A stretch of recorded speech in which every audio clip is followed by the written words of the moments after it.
नमस्कार। अक्सर ऐसा होता है ना कि दिन की शुरुआत राशिफल पर एक नजर डालने से होती है। बस एक छोटी सी उम्मीद या शायद थोड़ा सा गाइडेंस। पर कभी सोचा है कि ये भविष्यवाणियां, ये रोज का राशिफल आखिर लिखा कैसे जाता है? तो आज हम इसी के पीछे की पूरी कहानी को समझने की कोशिश करेंगे। चलिए एक उदाहरण लेते हैं। जरा सोचिए, तारीख है 5 जनवरी 2026। उस दिन के लिए भविष्यवाणियां पहले से मौजूद हैं। किसी की किस्मत में बड़ा आर्थिक लाभ लिखा है तो किसी को सम्मान मिलने वाला है।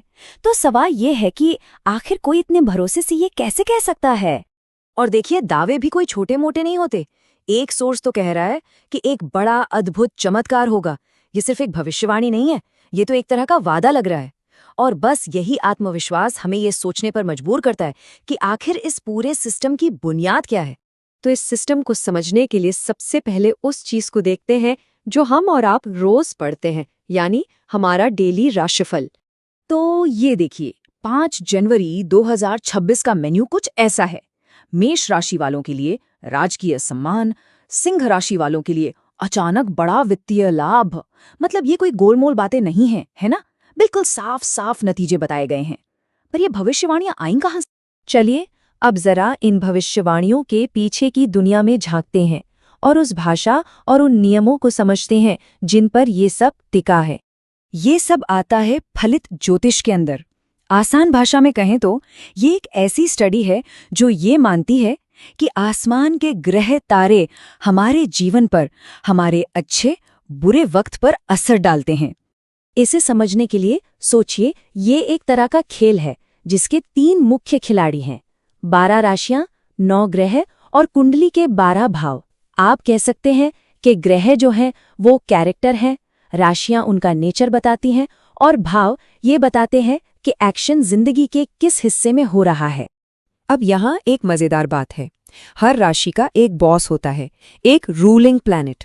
जैसे मेष का स्वामी है मंगल, जो एनर्जी का प्रतीक है, और वृषभ का शुक्र, जो प्यार और सुंदरता से जुड़ा है। तो ये स्वामी ग्रह उस राशि के कैरेक्टर पर अपनी गहरी छाप छोड़ता है। और ये कहानी यही खत्म नहीं होती, बल्कि ये तो और भी दिलचस्प हो जाती है। इस सिस्टम में जैसे हमारी अपनी जिंदगी में होता है, वैसे ही यहाँ ग्रहों की भी दोस्ती और दुश्मनी होती है। सूर्य की दोस्ती चंद्रमा और मंगल से है, लेकिन शनि से उसकी बिल्कुल नहीं बनती। ग्रहों के बीच का यही रिश्ता तय करता है कि नतीजा अच्छा होगा या बुरा।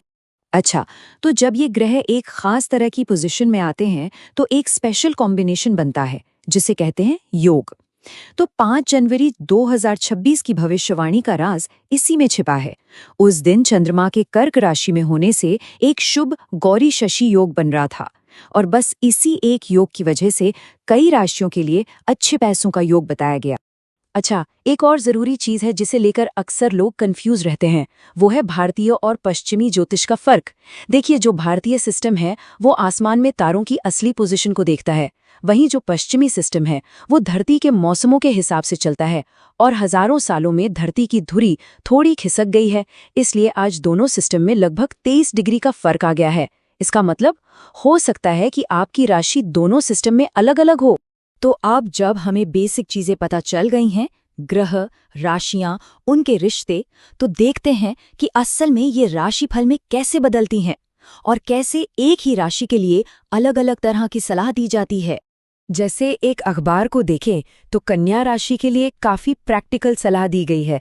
बिजनेस सुधरेगा, पैसे मिलेंगे, परिवार से अच्छी खबर आएगी। मतलब बिल्कुल टू द पॉइंट, रोजमर्रा की जिंदगी से जुड़ी बातें।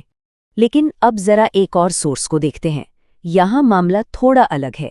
यहाँ लकी नंबर और लकी कलर तो हैं ही, साथ में एक उपाय भी बताया गया है। जैसे भगवान गणेश को दूर्वा चढ़ाने के लिए कहा गया है। मतलब यहाँ सिर्फ ये नहीं बताया जा रहा कि क्या होगा, बल्कि ये भी बताया जा रहा है कि उसे और अच्छा कैसे बनाया जा सकता है।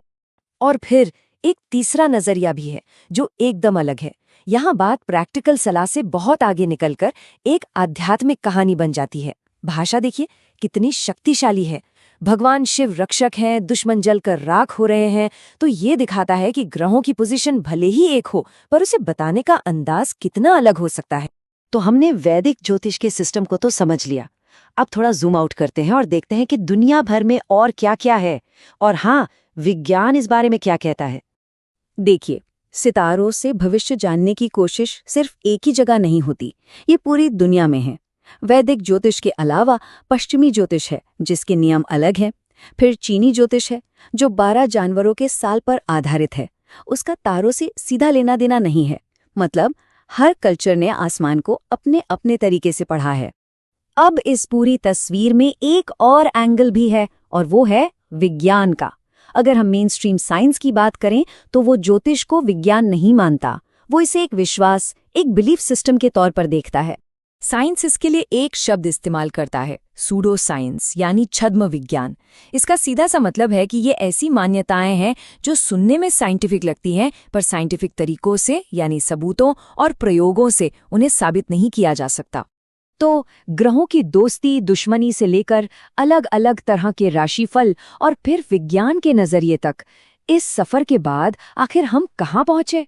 चलिए सब कुछ जोड़कर देखते हैं कि आखिर ये राशिफल बनता कैसे है। तो एक राशिफल बनाने का फॉर्मूला कुछ ऐसा दिखता है, 4 आसान स्टेप्स में।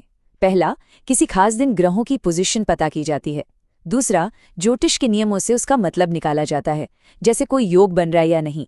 तीसरा, उस मतलब को जिंदगी के अलग अलग हिस्सों जैसे करियर, पैसा, इन सब पर लागू किया जाता है।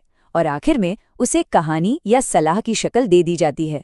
और ये सब जानने के बाद हम उस आखिरी सवाल पर आते हैं जो शायद सबसे अहम है।